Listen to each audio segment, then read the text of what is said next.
안녕하세요. 저는 올해로 72이 된 김복순이라고 합니다. 지금은 서울 외곽 쪽에 있는 작은 임대 아파트에서 혼자 지내고 있어요.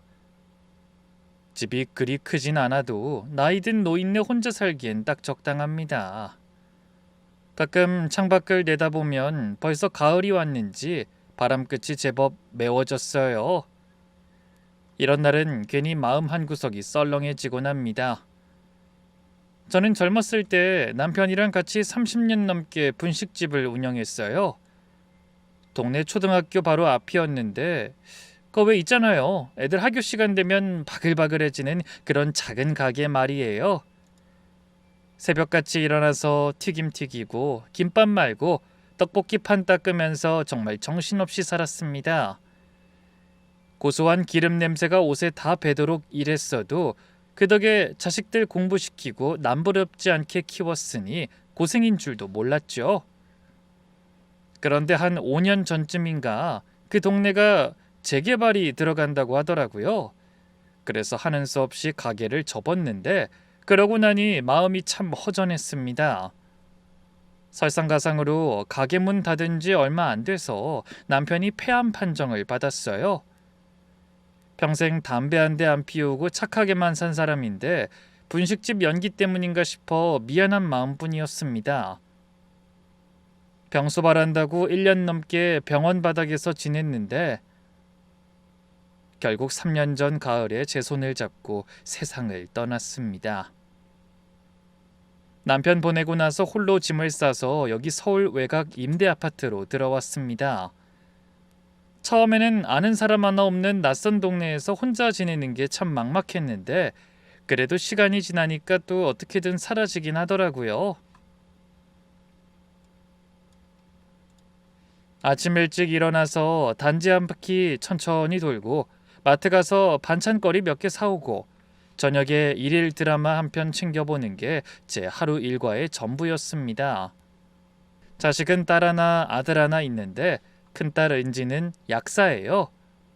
성격이 아주 불같으면서도 저를 많이 챙겨줍니다. 이혼하고 혼자 사느라 고생이 많지만 그래도 똑부러지는 아이예요. 밑으론 아들 정우가 있는데 건설회사 부장으로 일하면서 나름 자리 잡고 잘 살고 있습니다. 며느리 수진이랑 대학생 된 손자 민준이까지 겉으로 보기엔 참 평온한 집안이죠. 우리 아들은 참 착해요. 매달 15일만 되면 제 통장에 꼬박꼬박 10만 원을 넣어줬거든요. 자동이체라는 걸 걸어놨다고 하던데 사실 10만 원이 요즘 물가의 큰 돈은 아니죠. 고기 몇 근 사면 없어지는 돈이지만 전 그게 참 귀했습니다. 매달 15일이면 은행 가서 통장을 찍어보는데 아들 이름으로 찍힌 그 석자를 보면 아휴, 우리 아들이 오늘도 엄마 생각을 했구나 싶어서 혼자 배시시 웃음이 났거든요. 그런데 지난 8월 15일에는 아무리 기다려도 소식이 없었습니다. 처음에는 아들이 바쁜가 보다 싶어서 대수롭지 않게 넘겼어요. 뭐 요즘 세상이 워낙 팍팍하니까 회사 일이 고된가 보다 했죠. 그런데 9월 15일이 지나고 추석이 다가오는데도 통장은 조용하기만 했습니다. 석 달째 접어드니까 서운한 마음보다는 걱정이 먼저 앞섰습니다. 혹시 아들네 집에 무슨 사달이 난 건 아닌지, 정우가 아픈 건 아닌지 잠이 안 오더라고요. 그렇다고 제가 먼저 아들한테 전화해서 야, 돈 왜 안 보냈냐 이렇게 묻는 건 또 싫었습니다. 10만 원 때문에 자식한테 손 벌리는 모양새가 되는 것 같아서 자존심이 상했거든요. 늙으면 입은 닫고 주머니는 열라고 했는데 줄 건 못 대도 받는 거 가지고 재촉하고 싶진 않았습니다. 남편이랑 분식집 하던 시절에 가게 문 닫으면 둘이 마주 앉아서 소주 한 잔씩 하곤 했었는데 그때 남편이 술 기운에 저한테 신신당부하던 말이 있었습니다. 여보, 나중에 내가 없더라도 우리 재산은 자식들한테 쉽게 알리지 마. 그래야 진짜 사람이 보이는 법이야. 그때는 남편이 무슨 소리라나 싶어서 그냥 웃어 넘겼습니다. 그저 우리 노후 자금 조금 있는 거 가지고 유난을 떤다 싶었죠. 그런데 아들의 용돈이 끊기고 나니 그 말이 자꾸만 귓가에 맴돌았습니다. 남편이 왜 그런 유언 같은 말을 남겼던 건지, 그 깊은 속뜻이 무엇이었을지 곰곰이 생각해 보게 되던 참 길고도 적막한 밤이었습니다. 석 달을 꼬박 참다가 결국 제가 먼저 전화를 걸었습니다. 핸드폰 단축번호 2번에 저장된 아들 이름을 물끄러미 바라보다가 심호흡을 크게 한번 하고 통화 버튼을 눌렀죠. 사실 자식한테 돈 얘기 꺼내는 것만큼 입이 안 떨어지는 일도 없잖아요. 그래서 대놓고 물어보는 대신 그냥 평소처럼 안부나 묻는 척하며 말을 돌렸습니다. 정우야, 엄마인데 요즘 많이 바쁘지? 엄마, 나 요즘 프로젝트가 큰 게 하나 들어와서 정신이 좀 없었어요. 엄마는 별일 없으시고요? 아들은 평소처럼 밝고 씩씩한 목소리로 전화를 받았습니다. 요즘 회사에서 야근에 밥 먹듯이 한다느니, 대학생 된 민준이가 이것저것 돈 들어갈 때가 많아서 허리가 휜다느니 하며 한참 동안 자기 사는 이야기를 늘어놨어요. 저도 그저 허허 웃으면서 난 괜찮다, 건강하니까 아무 걱정 말아라 하고 대답을 해줬습니다. 그런데 전화를 끊기 직전이 되니까 도저히 그냥 넘어가지지 않았습니다. 결국 목소리를 가다듬고 슬쩍 한마디를 던졌죠. 아들, 저기 다른 건 아니고 그 통장에 혹시 뭐 이상한 거 없었니? 통장이요? 갑자기 그건 왜요? 아니, 별건 아니고 요즘 뉴스 보니까 보이스피싱인가 뭔가 하는 사기가 극성이라길래 혹시나 해서 물어봤다. 핑계치고는 참 궁색했습니다. 아들은 에이, 엄마도 참, 무슨 일이 있겠어요? 혹시 통장에 뭐 이상한 거 찍힌 거라도 있으세요? 하며 되물었습니다. 저는 거기서 차마 네가 보내주던 10만 원이 석 달째 안 들어오더라 라는 말을 못하고 그냥 아니다, 그냥 확인 한번 해보라고 한 소리다 하고 얼버무리고는 얼른 전화를 끊어버렸습니다. 통화를 마치고 나니 마음이 참 허탈했습니다. 내가 지금 뭐 하고 있는 건가 싶기도 하고 그냥 시원하게 물어볼 걸 왜 이렇게 빙빙 돌렸나 싶어 후회도 됐죠.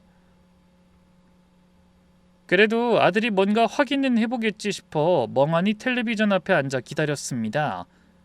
그런데 1시간쯤 지났을까요? 아들한테서 다시 전화가 왔습니다. 엄마, 방금 은행 앱 들어가서 확인해봤는데 이상하게 자동 이체가 해지돼 있더라고요. 해지? 네가 건드린 건 아니고? 아니요, 전 건드린 적 없는데 참 이상하네요. 잠시만요, 엄마. 아들이 잠시 뜸을 들이더니 혼잣말처럼 덧붙였습니다. 이거 수진이한테 물어봐야겠다. 혹시 집사람이 생활비 정리하다가 실수로 건드렸을 수도 있잖아요. 그 말을 듣는 순간 가슴 한쪽이 덜컥 내려앉았습니다. 며느리가 아들 핸드폰 뱅킹을 왜 만지는지도 의문이었지만 무엇보다 자동 이체라는 게 실수로 그렇게 쉽게 해지될 리가 없잖아요. 하지만 거기서 제가 그거 며느리가 일부러 그런 거 아니냐? 라고 따져 물을 순 없었습니다. 확실한 증거도 없는데 괜히 며느리를 의심했다가 아들 부부 사이만 나빠질까봐 두려웠거든요. 저도 젊을 때 시집살이 겪어봐서 알지만 시어머니가 며느리 흉보기 시작하면 그 집안 꼴이 어떻게 되는지 뻔하니까요. 그래서 꼭 참고 아무 내색도 안 했습니다. 그래, 알았다. 네가 알아서 다시 해놔라. 엄만 정말 괜찮으니까 신경 쓰지 말고. 그렇게 짐짓 덤덤하게 전화를 끊었습니다. 며칠 뒤에 아들이 다시 연락해서는 엄마, 다시 걸어놨어요. 수진이한테 물어보니까 잘 모르겠다고 하네요. 아마 은행 프로그램이 업데이트되면서 뭐가 꼬였나 봐요. 죄송해요. 하고 말했습니다. 아들은 그렇게 대수롭지 않게 정리를 했고 실제로 다음 달부터는 10만 원이 다시 꼬박꼬박 들어왔습니다. 그런데 제 마음은 영 개운치가 않았습니다. 아들은 착해서 잘 모르겠다는 며느리 말을 그냥 믿고 넘긴 것 같았지만 저는 자꾸만 며느리의 그 속을 알 수 없는 웃음이 떠올라 찜찜함을 지울 수가 없었습니다. 뭔가 불길한 기운이 발끝부터 스멀스멀 올라오는데 그걸 입 밖으로 꺼낼 수가 없으니 속만 타들어갔습니다. 곧 추석이 다가오곤 있지만 제 마음 한쪽은 돌덩이를 얹어놓은 듯 무겁기만 했습니다. 추석이 한 2주 정도 남았을 때였습니다. 토요일 오후에 초인종이 울려서 나가봤더니 며느리가 서 있었어요. 한 손에는 반찬통 몇 개 든 비닐봉지를 들고 다른 손에는 과일 한 봉지를 들고서 말입니다. 저는 정말 깜짝 놀랐어요. 며느리가 혼자 저희 집에 온 건 정말 오랜만이었거든요. 어머니 집에 계셨네요? 마트에서 장 봐다가 반찬 좀 만들었는데 어머니 생각이 나서 챙겨 들고 왔어요. 며느리는 아주 밝은 표정으로 현관에 들어서더니 반찬통을 식탁에 올려놨습니다. 멸치볶음이랑 깍두기, 불고기를 좀 해왔다면서요. 어머니 혼자 드시기 힘들까봐 좀 해왔어요. 입맛에 맞으실지 모르겠지만요. 하는데 고맙긴 한데 솔직히 좀 어색했습니다. 원래 그렇게 잘 챙기는 며느리가 아니었으니까요. 시집 온 지 20년 가까이 됐는데 이렇게 혼자 반찬 들고 시어머니 집에 온 게 손에 꼽을 정도였습니다. 저는 어색한 마음을 좀 가라앉히려고 며느리 보고 일단 거실 소파에 좀 앉으라고 했습니다. 거실에 앉아서 둘이 커피를 마셨습니다. 제가 믹스 커피를 타줬는데 며느리가 어머니 요즘은 이런 커피 드시면 안 돼요. 건강에 안 좋아요. 하면서도 받아 마시긴 마시더라고요. 그러면서 이런저런 이야기를 하다가 슬쩍 본론을 꺼냈습니다. 어머니 요즘 생활비는 좀 괜찮으세요? 물가가 너무 올라서 저희도 장보기가 무서운데 어머니 혼자 사시면 더 빠듯하실 것 같아서요. 괜찮다. 나 혼자 뭐 많이 쓸 것도 없으니까. 혼자 먹는 건데 뭐가 많이 들겠어. 그래도 관리비에 뭐가 나갈 때가 많잖아요. 여기 관리비가 얼마나 나와요? 글쎄다 뭐 한 15만 원? 겨울엔 난방비 때문에 좀 더 나오고. 며느리가 고개를 끄덕이면서 집안을 한번 슬쩍 둘러봤습니다. 작은 거실이랑 방 하나짜리 구조인데 뭘 그리 유심히 보나 싶었습니다. 그러더니 또 물어봤습니다. 어머니, 여기 보증금이 얼마였죠? 요즘 전세 사기가 많다고 하니까 혹시 걱정되시면 저희가 좀 봐드릴게요. 그 순간 등 뒤가 좀 서늘해졌습니다. 관리비를 물어보더니 이제 보증금을 물어보는 거잖아요. 그것도 갑자기 혼자 찾아와서요. 반찬이랑 과일은 뭐 포장지 같은 거였던 거죠.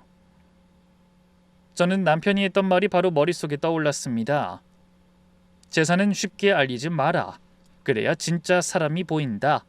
그래서 일부러 대충 넘겼습니다.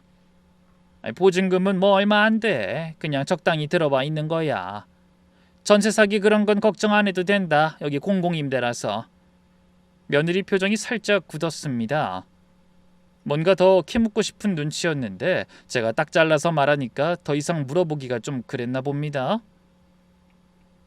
잠깐 어색한 침묵이 흐르다가 며느리가 웃으면서 말했습니다. 아, 네, 그러시구나. 그래도 혹시 어려우시면 말씀하세요, 어머니. 저희가 도와드릴 수 있는 건 도와드려야죠. 근데 그 말이 진심으로 안 들렸습니다. 입으론 도와드린다고 하면서 눈은 뭔가 계산하는 것 같은 그런 느낌이었거든요. 제가 예민한 건지도 모르겠는데 아무튼 그때 그런 느낌을 받은 건 사실이었습니다. 며느린 그 뒤로 좀 시둥둥해졌습니다. 온 지 1시간도 안 돼서 저 민준이 저녁 차려줘야 해서요. 어머니 다음에 또 올게요. 하더니 서둘러 일어나서 나갔습니다. 며느리가 가고 나서 혼자 반찬통을 냉장고에 넣으면서 자꾸 생각이 맴돌았습니다. 도대체 왜 온 거지? 진짜 반찬 가져다 주려고? 그건 아닌 것 같고 갑자기 와서 생활비 얘기, 관리비 얘기, 보증금 얘기를 하나하나 물어보는 게 영 마음에 걸렸습니다. 용돈 자동이체 해지한 것도 그렇고 오늘 이것도 그렇고 점점 며느리가 뭔가를 노리고 있는 건 아닌지 불안해지기 시작했습니다. 딸 은지한테 전화해서 이 얘기를 할까 말까 한참을 고민하다가 결국 그날은 그냥 혼자 삼켰습니다. 추석 당일 아침에 아들이 차를 가지고 절 데리러 왔습니다. 명절 때 보통 아들이 이렇게 직접 와서 태워다 주는데 차 안에서 둘이 이런저런 이야기를 나눴죠. 민준이가 대학에서 동아리에 들었다느니 회사에서 곧 승진 심사가 있다느니 하는 소소한 일상들이었습니다. 아들 집에 도착하니까 딸 은지가 먼저 와 있었습니다. 은지는 절 보자마자 엄마 왜 이렇게 말랐어? 밥은 제대로 챙겨 먹는 거야? 하면서 잔소리부터 늘어났습니다. 며느린 부엌에서 명절 음식을 차리고 있었습니다. 제가 뭐 도와줄 거 없냐고 물으니 며느리가 아이고 어머니 그냥 앉아 계세요. 다 됐어요. 하며 웃었는데 그 웃음이 참 이상하게 건조하게 느껴지더라고요. 입만 웃고 눈은 전혀 안 웃는 그런 표정 말입니다.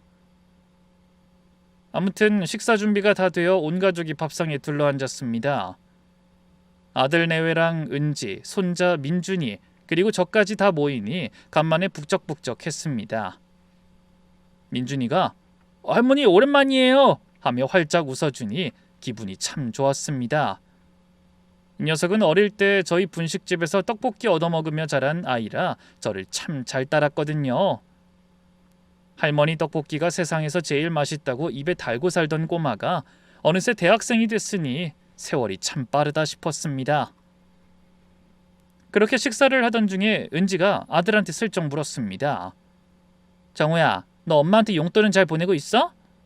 아들이 갈비를 집다 말고 당연하지 누나. 나 매달 꼬박꼬박 보내드리고 있어. 하고 대답했습니다. 전 그 말을 듣고 속으로 좀 찔렸습니다. 얼마 전 자동이체가 해지됐던 일이 떠올랐거든요. 하지만 지금은 다시 들어오고 있으니까 굳이 좋은 날에 그 얘기를 꺼내서 분위기 망치고 싶지 않았습니다. 그런데 며느리가 갑자기 대화에 끼어들었습니다. 어머 형님도 참 애아빠가 얼마나 효잔데요. 근데 어머니 요즘 같은 세상엔 각자 노후는 각자 알아서 하는 게 서로 편하잖아요. 저희도 민준이 등록금에 허리가 휠 지경이라 사실 좀 그래요. 순식간에 식탁 위가 조용해졌습니다. 며느리가 딱히 화를 내면서 한 말은 아니었습니다.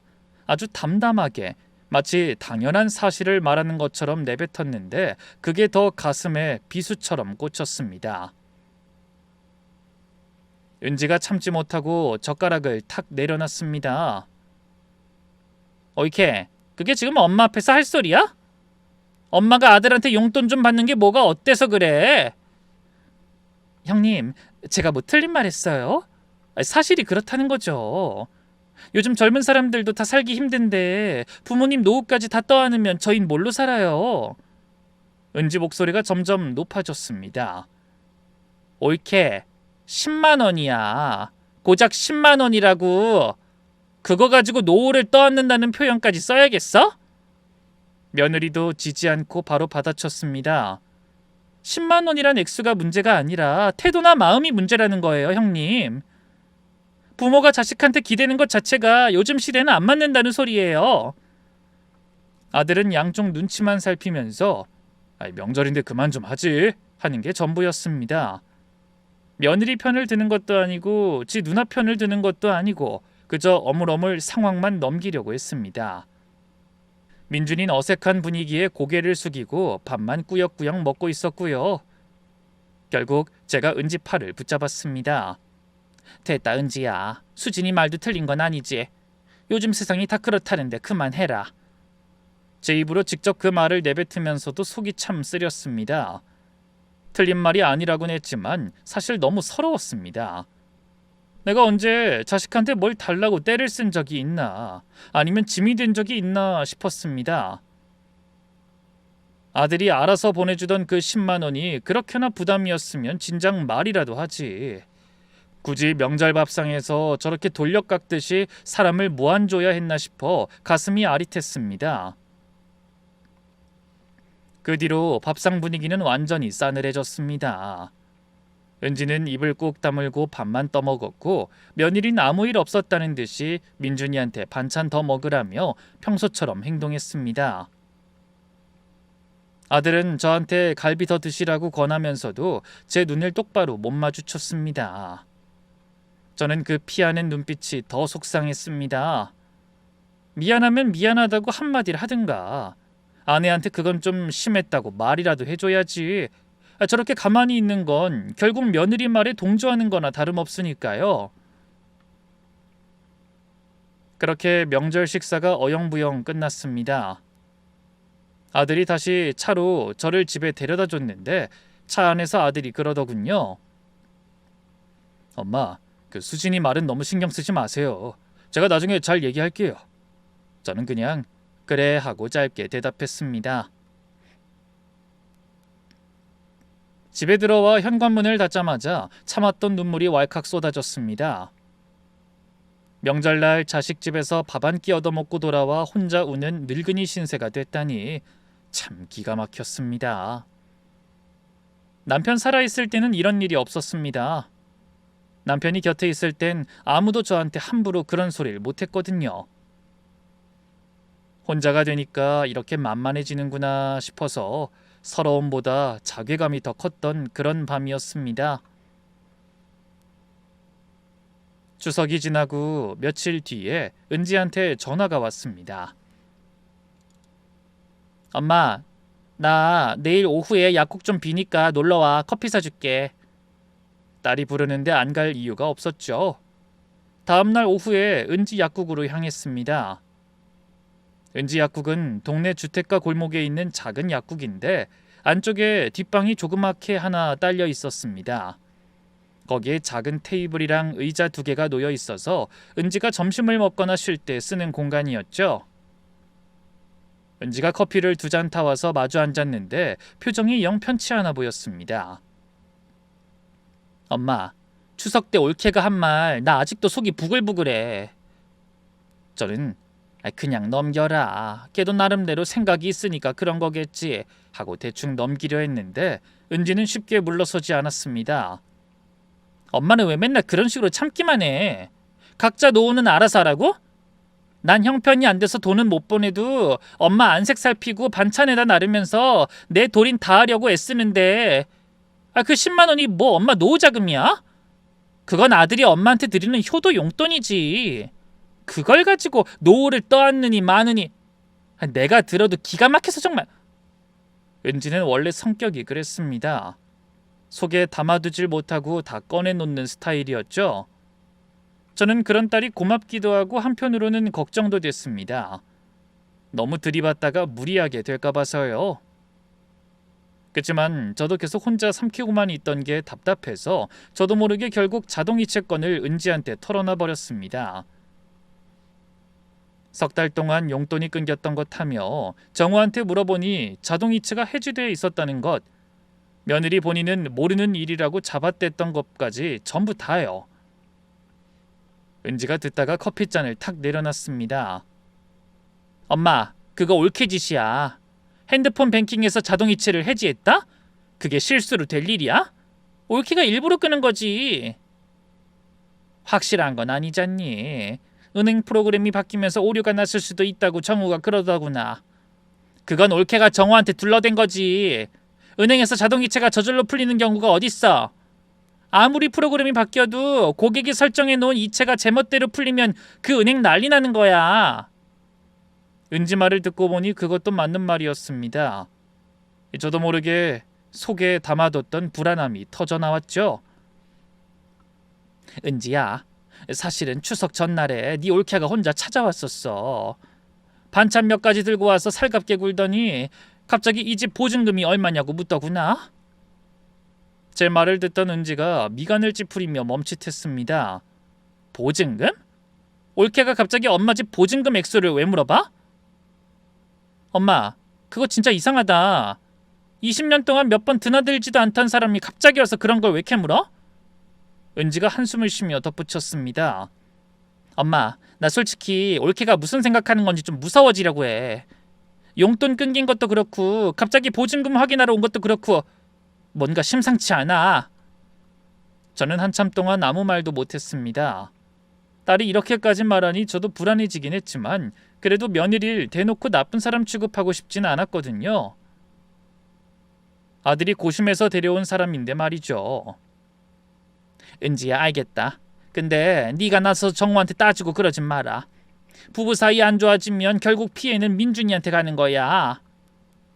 은지가 입술을 꽉 깨물더니 한참을 참다가 대답했습니다. 알겠어, 엄마. 근데 한 가지만 약속해. 앞으로 올케가 뭐라 하든 이상한 일 생기면 나한테 바로 말해. 혼자 삼키지 말고. 저는 고개를 끄덕였습니다. 딸이 이렇게라도 내 편이 되어주니 꽉 막혔던 속이 좀 풀리는 기분이었습니다. 하지만 약국을 나와서 버스를 기다리는데 한편으론 아들 생각이 나서 마음이 무거웠습니다. 정우가 나쁜 아이는 아닌데 아내한테 너무 끌려다니는 게 문제였죠. 어릴 때는 좀 더 주관이 있었는데 결혼하고 나서 점점 아내 눈치만 보는 사람이 돼버렸다는 생각이 들더라고요. 추석이 지나고 한 달쯤 됐을 때 아들에게 전화가 왔습니다. 엄마, 이번 주 일요일에 우리 집에 와서 같이 저녁 먹어요.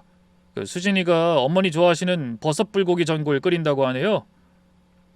의외였습니다.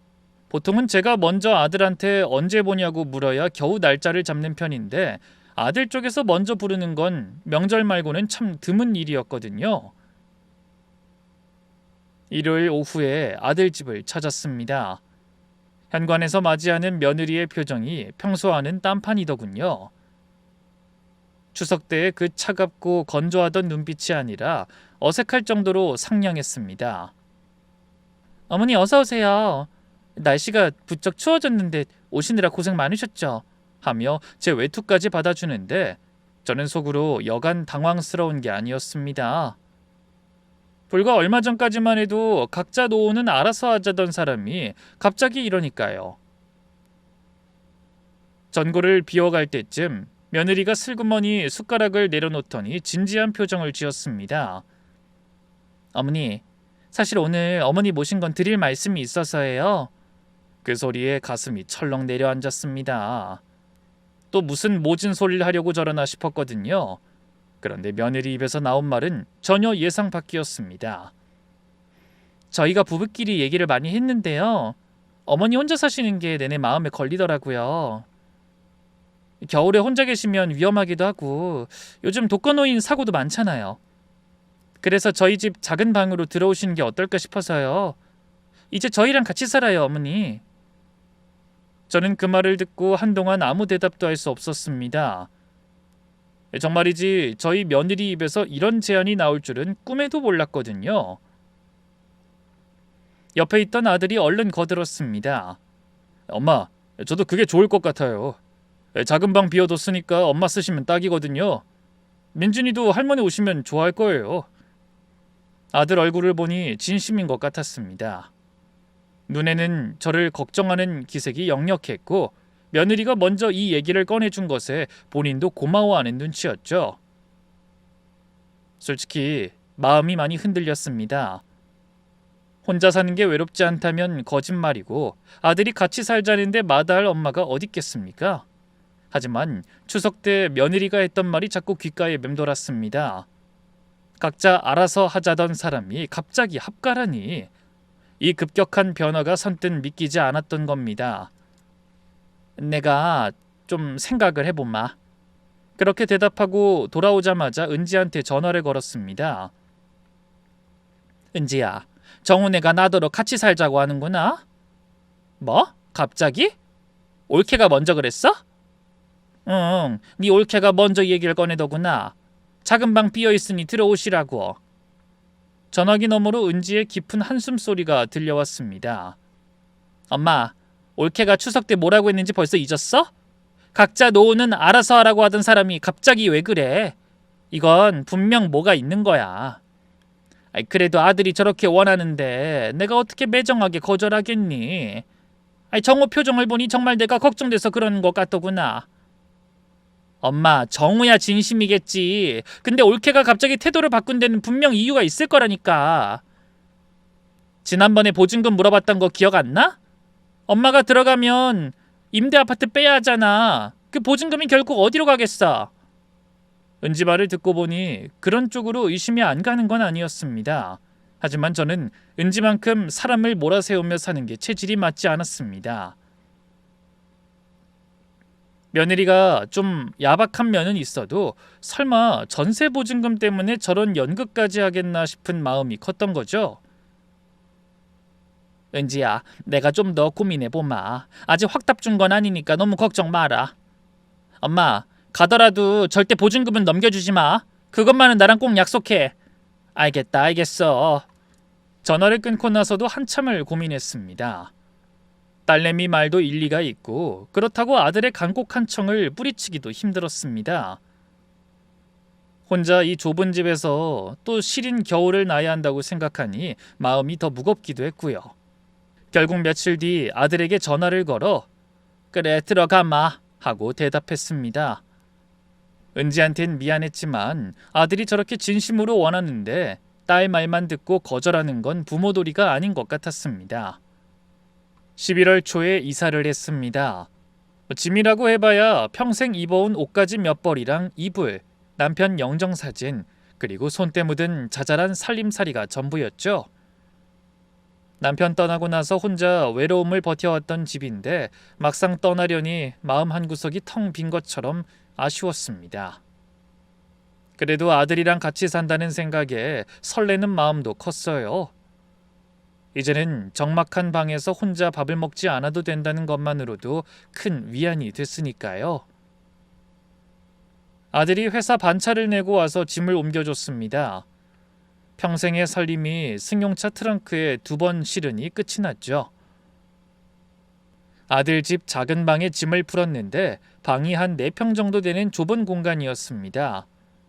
그래도 침대 하나 놓고 옷장 하나 들여놓으니 혼자 쓰기엔 충분했습니다. 벽에 걸린 남편 사진을 보니 비로소 이사가 실감났죠. 처음 며칠은 모든 게 괜찮았습니다. 며느리가 아침마다 따뜻한 국을 끓여 밥을 차려줬고 저녁엔 온 가족이 식탁에 둘러앉아 도란도란 이야기를 나누며 식사를 했습니다. 손주 민준이가 할머니 이제 매일 볼 수 있네요 하며 좋아하는 모습에 제 기분도 덩달아 좋아졌습니다. 며느리도 나름대로 신경을 쓰는 것 같았어요.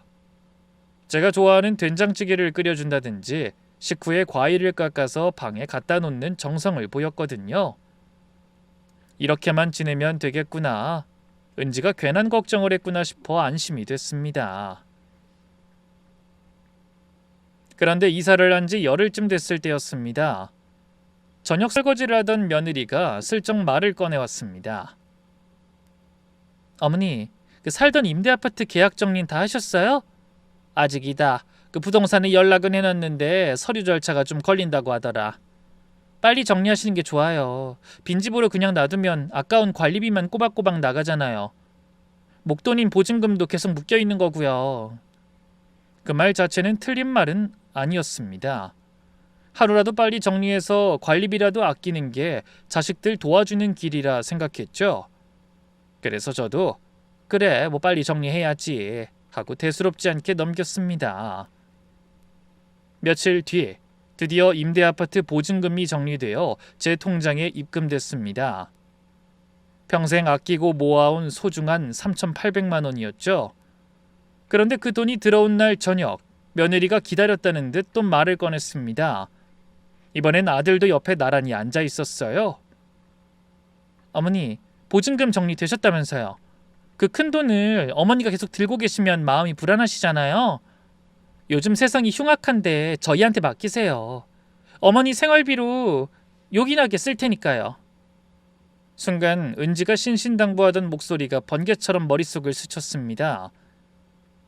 보증금은 절대 넘기지 마.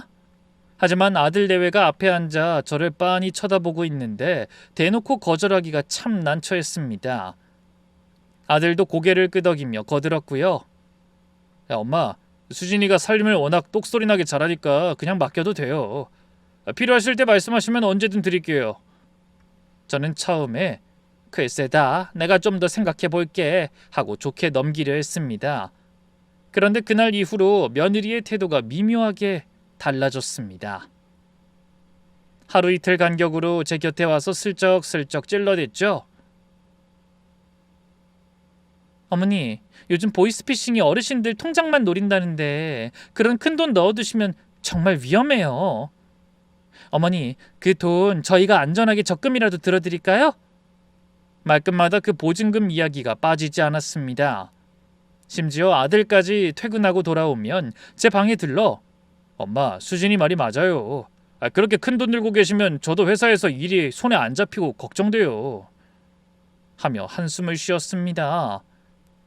며느리의 은근한 압박에 아들의 걱정 섞인 목소리까지 더해지니 좁은 집에서 같이 사는 처지에 계속 안 된다고 버티기가 점점 힘겨워졌습니다. 제가 돈을 쥐고 있는 게 마치 자식들을 못 믿는 고집불통 노인네처럼 비치는 것 같아 마음이 괴로웠죠. 결국 두 손 두 발 다 들고 돈을 넘겼습니다. 그럼 너희가 관리하면서 내 생활비로 좀 쓰고 나중에 내가 꼭 필요하다고 하면 그때 돌려다오. 제 말이 끝나기가 무섭게 며느리가 환하게 웃었습니다. 당연하죠, 어머니. 저희가 어디 딴 데 쓰겠어요? 걱정 마세요. 그런데 그 웃음이 유난히 빨랐고 또 지나치게 밝았습니다. 제 계좌번호를 이미 메모라도 해두었던 것인지 통장 번호를 묻지도 않고 바로 이체를 부탁하더라고요. 제 손으로 비밀번호를 누르고 3,800만 원을 송금하고 나서 방으로 들어와 문을 닫았습니다. 침대에 걸터 앉았는데 가슴 한 구석이 뻥 뚫린 것처럼 허망했습니다. 은지한테 이 사실을 알려야 하나 말아야 하나 밤새도록 뒤척이며 고민했습니다. 하지만 보증금은 절대 넘기지 않겠다고 딸 자식과 약속해놓고 결국 넘겨버렸으니 도저히 면목이 서질 않았죠. 결국 은지에게는 끝까지 입을 다물기로 했습니다. 그때는 정말 꿈에도 몰랐습니다. 그 아까운 돈이 대체 어디로 흘러가는지, 며느리가 그 돈을 어디에 쓰려고 했는지, 왜 그렇게 피를 말려가며 급하게 달라고 재촉했는지 말입니다. 같이 산 지 한 달쯤 지나자 며느리가 달라지기 시작했습니다. 처음에 된장찌개를 끓여주고 과일을 깎아다 주던 그 살갑던 모습은 온데간데 없고 슬슬 본색이 드러나기 시작했죠.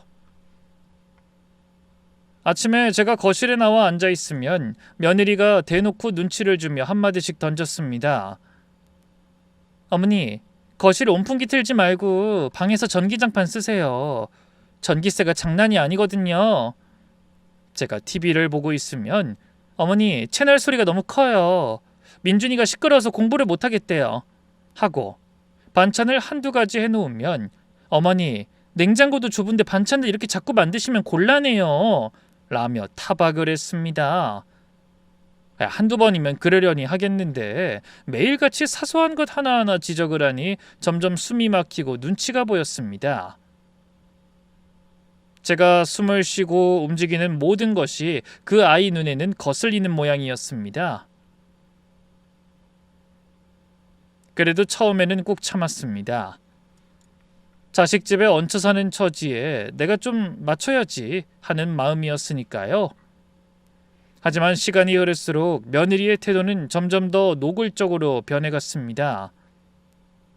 대놓고 싫은 티를 팍팍 내기 시작했어요. 하루는 제가 출출해서 부엌에서 라면을 하나 끓여 먹고 있는데 며느리가 들어오더니 한숨을 푹 내쉬며 말했습니다. 어머니, 라면은 웬만하면 안 드셨으면 좋겠어요. 냄새가 온 집안에 배거든요. 라면 냄새가 어때서 그러는지 참 기가 막혔습니다. 정작 본인들도 자주 끓여 먹는 걸 제가 다 봤는데 유독 저한테만 박하게 굴었습니다. 식사 시간도 점점 어긋나기 시작했습니다. 처음에는 온 가족이 모여 저녁을 먹었지만 한 달이 지나니 며느리가 어머니, 오늘은 정옷이 늦는다고 하니까 먼저 드세요. 라며 저만 따로 상을 차려줬습니다. 그게 가끔이 아니라 일주일에 서너 번으로 늘어나더니 나중엔 아예 밥을 차려주지도 않는 날이 생겼습니다. 어머니, 오늘 저녁은 그냥 각자 알아서 해먹으면 안 될까요? 저도 너무 피곤해서요. 그런 날이면 저는 방에서 혼자 컵라면이나 빵 쪼가리로 끼니를 때워야 했습니다. 손주 민준이가 가끔 제 방에 들러서 할머니 식사하셨어요?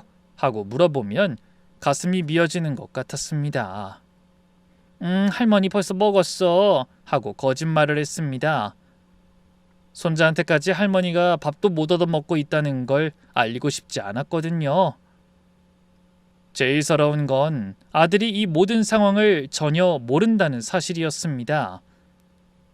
아들은 아침 일찍 나가 늦게 들어올 때가 많으니 낮에 며느리가 저를 어떻게 대하는지 알 턱이 없었습니다. 아들 앞에서는 며느리도 평소처럼 상냥하게 행동했습니다. 정우가 있을 때만 어머니 이것 좀 드셔보세요 하며 살뜰히 챙기는 신용을 하는데 그 가식적인 모습이 더 징그러웠습니다. 12월 초 본격적인 추위가 들이닥쳤을 때였습니다. 저녁에 며느리가 거실에서 드라마를 보고 있기에 물 한 잔 마시러 부엌으로 나갔는데 눈길도 주지 않고 툭 내뱉더라고요. 어머니 그냥 방에 좀 계시지 왜 자꾸 나오세요? 왔다 갔다 하시니까 정신 사나워 죽겠어요. 그 말을 듣는 순간 코끝이 찡해지며 눈물이 핑 돌았습니다. 내가 이 집에서 방에만 갇혀 있어야 하는 짐짝 같은 존재가 된 건가 싶어서요. 아무 말 없이 물 한 잔 들고 방으로 들어와 문을 닫았습니다. 침대에 앉아 한참을 멍하니 있다가 결국 떨리는 손으로 은지에게 전화를 걸었습니다. 은지야. 전화기 너머로 엄마? 하는 딸의 목소리를 듣는 순간 참았던 울음이 터져버렸습니다. 행여 밖에 들릴까봐 한참을 숨죽여 울다가 겨우 사정을 털어놨죠. 며느리가 저를 어떻게 구박하는지 밥도 제대로 못 얻어먹고 방에 갇혀 지내다시피 한다는 것까지요. 은지는 엄마 당장 짐 싸서 나와. 내가 지금 데리러 갈게. 라며 불같이 화를 냈지만 전 울면서 한 가지를 더 고백해야 했습니다. 은지야, 사실은 보증금도 다 넘겨버렸다. 그 순간 전화기 너머로 차가운 정적이 흘렀습니다. 은지는 한참 동안 말이 없다가 아주 낮고 가라앉은 목소리로 물었습니다. 엄마, 그 3,800만 원 전부 다? 은지가 크게 숨을 들이쉬는 소리가 들렸습니다. 화가 머리끝까지 난 것인지 아니면 너무 기가 막혀서인지 한참을 침묵하더니 결국 이렇게 말했습니다. 엄마 알겠어. 지금은 화내지 않을게. 근데 이건 이대로 두면 절대 안 돼. 내가 방법을 생각해 볼 테니까 조금만 더 참아. 제발 부탁인데 이제 더는 넘기는 거 없어야 해. 전화를 끊고 나서 혼자 이불을 뒤집어 쓴 채 또 한참을 울었습니다.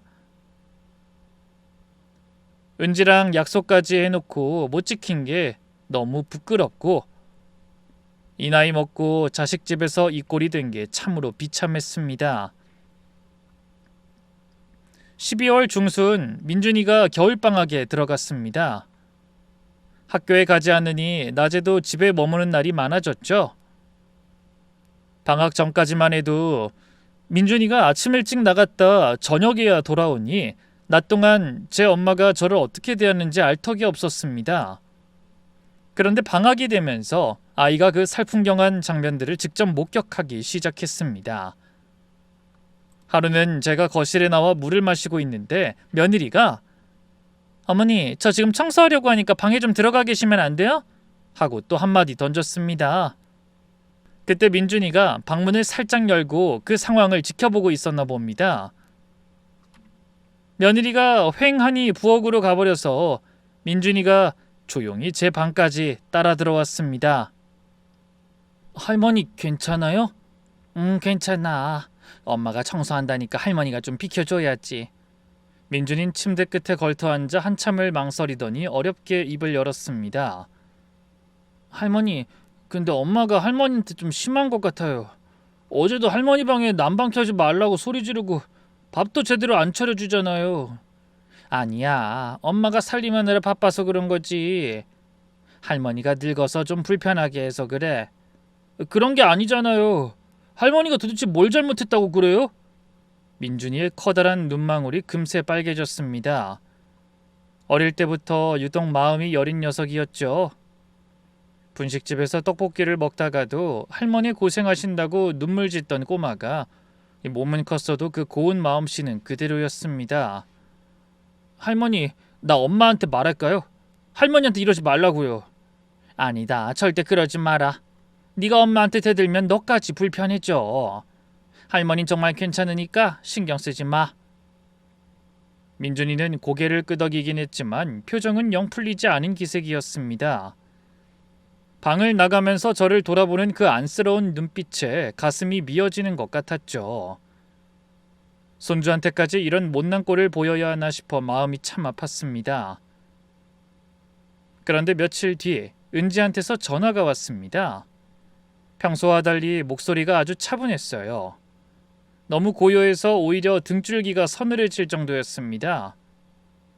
은지가 저렇게 조용할 때는 속으로 뭔가 단단히 결심했다는 뜻이거든요. 엄마, 나 민준이한테 전화 받았어. 민준이가 너한테 연락을 했니? 민준이가 나한테 먼저 전화를 했더라고.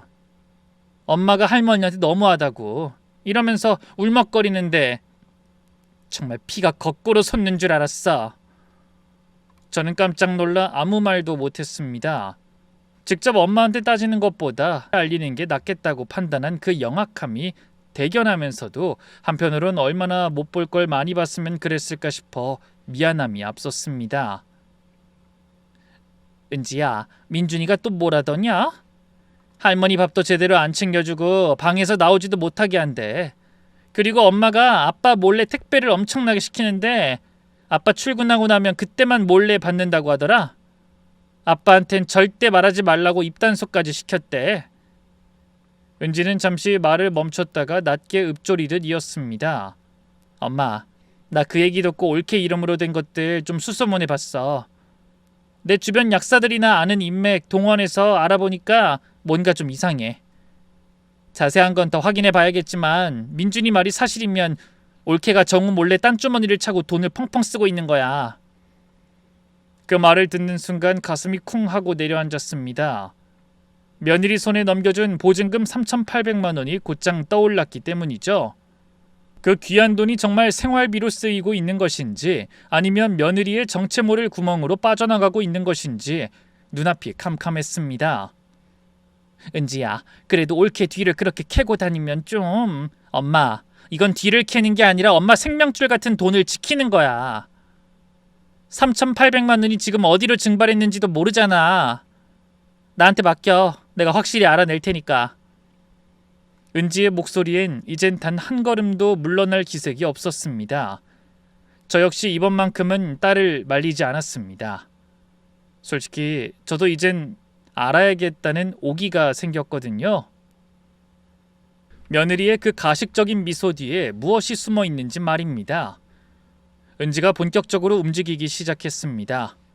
며칠 뒤 은지는 저한테 미리 말도 없이 정우에게 직접 전화를 걸었습니다. 나중에 은지에게 전해 듣기론 정우에게 아주 단도직입적으로 말을 꺼냈다고 합니다. 정우야, 누나가 할 말 있어. 올케 카드 내역 한번 확인해봐. 민준이가 나한테 연락한 게 있거든. 아들은 처음엔 누나 갑자기 무슨 소리야. 수진이 카드를 내가 왜 확인해? 하며 황당해했습니다. 하지만 은지가 민준이가 그러는데 엄마한테 밥도 제대로 안 주고 택배를 너 몰래 받고 있다더라. 정우야, 네 아내가 돈을 어디다 쓰는지 넌 알긴 하니? 하고 몰아붙이자 아들은 이내 할 말을 잃고 침묵에 빠졌죠. 그날 밤 아들은 집에서 혼자 카드 명세서를 샅샅이 확인했습니다. 며느리가 살림을 도맡아 했기에 아들은 평소 카드 내역 같은 건 들여다보지도 않고 살았거든요. 월급이 통장에 들어오면 며느리가 관리하고 본인은 그저 용돈이나 타서 쓰는 식이었죠. 결혼하고 줄곧 그래왔으니 아들은 의심 한번 품지 않았던 겁니다. 그런데 막상 명세서를 열어보니 입이 떡 벌어지는 광경이 펼쳐졌습니다.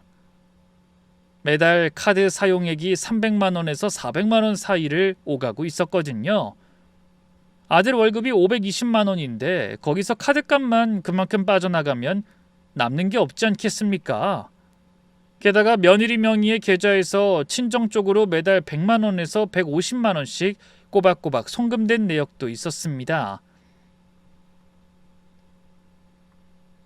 한두 달도 아니고 무려 1년 넘게 말이죠.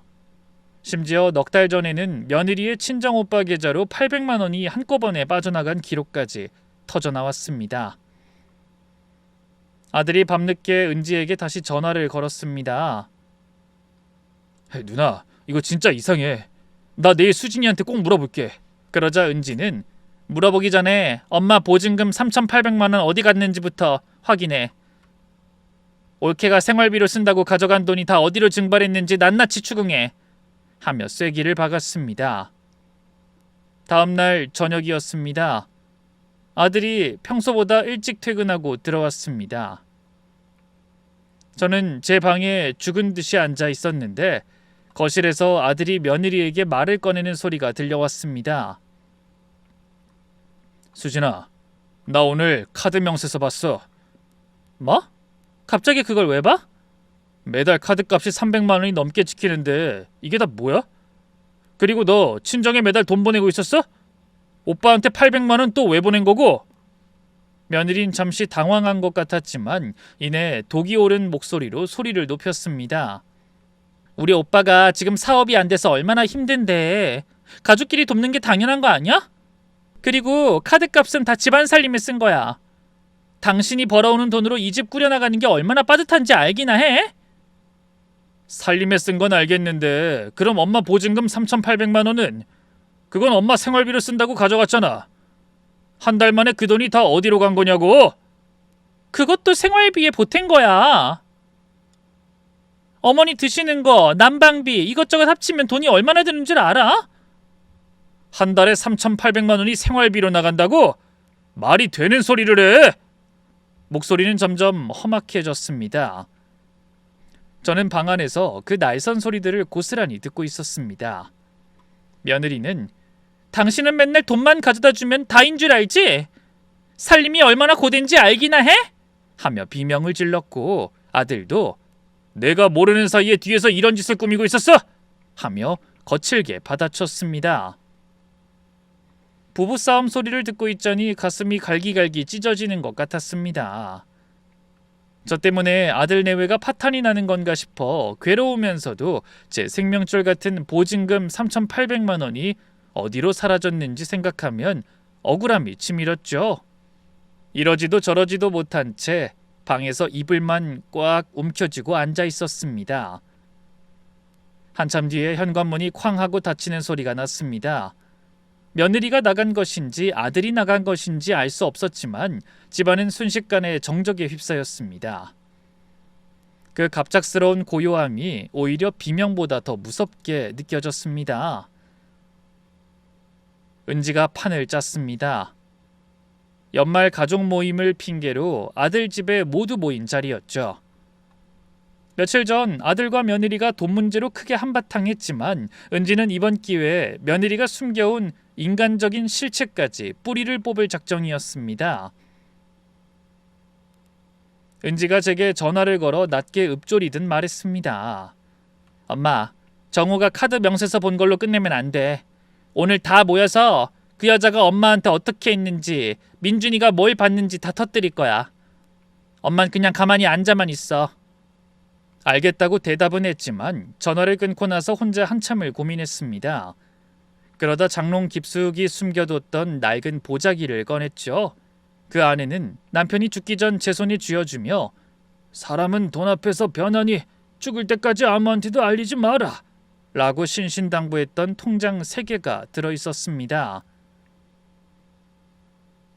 딸 은지에게도 아들 정우에게도 단 한 번도 말한 적 없는 비밀이었습니다.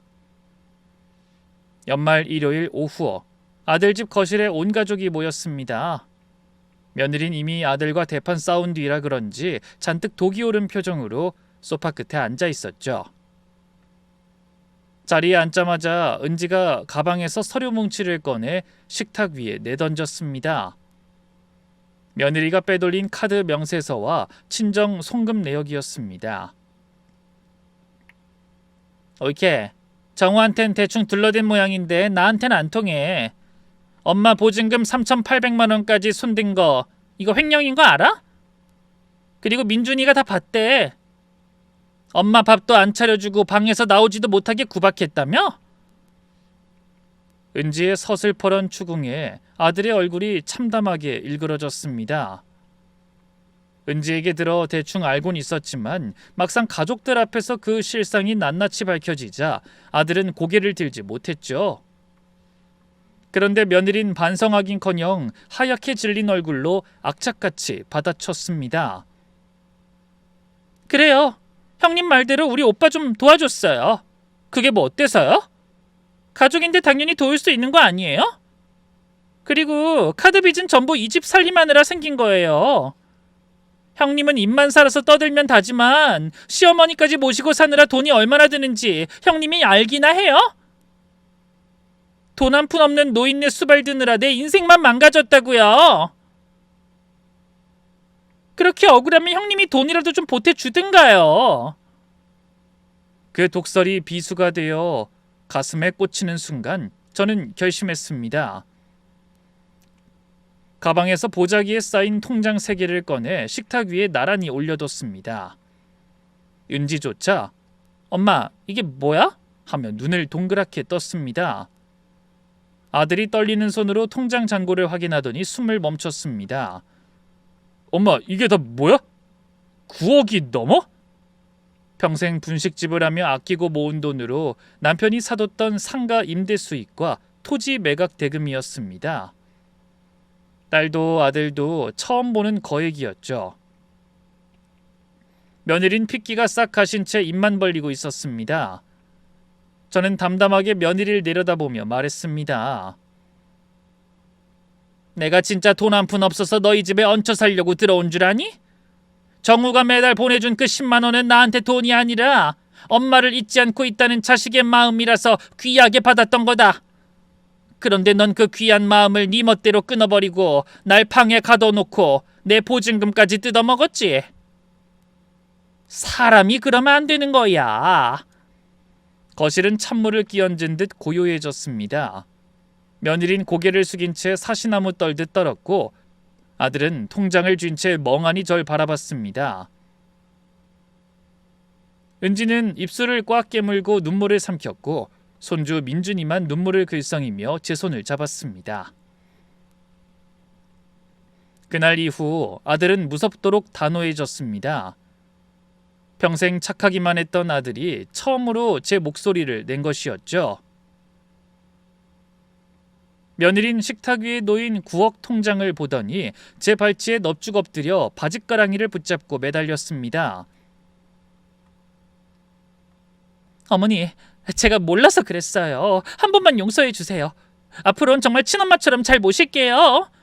가증스러운 그 목소리에 진저리가 나려던 찰나 옆에 있던 아들이 차갑게 며느리의 손을 뿌리치며 떼어냈습니다. 이 손 놔! 당신 이제 우리 엄마 근처에 오지도 마. 아들은 그 길로 이혼을 준비했습니다. 매달 수백만 원씩 찍히던 카드 빚에 내 생명줄 같은 보증금 3,800만 원을 홀랑 다 까먹은 것도 모자라 친정으로 거액을 빼돌려온 아내를 더는 견딜 수 없었던 것이지요. 무엇보다 자기 엄마를 방에 가둬두다시피 하고 밥도 제대로 안 차려줬다는 그 끔찍한 실체를 마주한 이상 아들에게 선택진 하나뿐이었습니다. 며느린 갈 곳이 없다며 버텼지만 은지가 변호사까지 알아봐주며 강하게 밀어붙이자 결국 빈손으로 쫓겨나듯 집을 나갔습니다. 다음해 봄, 저는 재산 일부를 정리해 작지만 볕이 잘 드는 아파트를 새로 구했습니다.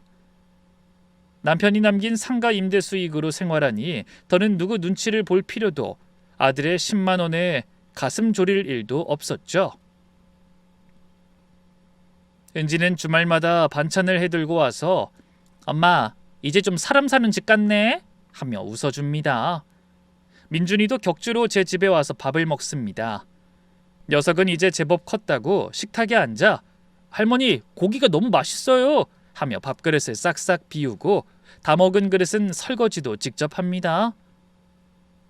가끔은 편의점 아르바이트를 해서 벌었다며 제 주머니에 꼬깃꼬깃한 돈 몇만 원을 찔러 넣어주기도 합니다. 할머니, 이건 할머니 맛있는 거 사드세요. 할아버지랑 아빠가 주던 거에 비하면 적지만 제 진심이에요. 하며 수줍게 웃는 손자를 보면 그 작고 귀한 돈이 9억 통장보다 더 묵직하게 느껴지곤 합니다. 이따금씩 혼자 식탁에 앉아 창밖을 보며 생각합니다. 남편의 유언이 옳았다고요. 끝까지 숨겼기에 아들의 그 서툰 10만 원이 진심이었다는 걸 확인할 수 있었고 며느리의 그릇된 본성도 가려낼 수 있었습니다. 혹 어떤 사람들은 제 아들이 우유부단하다고 손가락질할지 모르겠습니다. 하지만 제 눈에 비친 아들은 본래 착한 아이였습니다. 다만 마음이 너무 여려서 독한 아내를 감당하지 못했을 뿐이죠. 늦게나마 제 목소리를 내고 잘못된 인연을 끊어낸 아들이 저는 참 대견합니다. 사람 사는 게 참 마음 같지 않죠. 평생 자식만 바라보고 살았어도 끝에 가서야 비로소 사람의 속내를 알게 되기도 합디다. 참으로 길고 시린 겨울이었지만 그 모진 바람을 견디고 나니 제 집에도 마침내 따뜻한 봄볕이 들기 시작했습니다. 내 몫의 삶을 스스로 지켜내는 것, 그것만큼 소중한 게 없다는 걸 이른이 넘어서야 깊이 깨달았습니다. 지금까지 제 투박하고 긴 이야기를 들어주셔서 참 고맙습니다. 여러분의 앞날에도 늘 따뜻한 볕이 들고 평안하시길 마음 다해 빌겠습니다. 부디 건강들 하세요.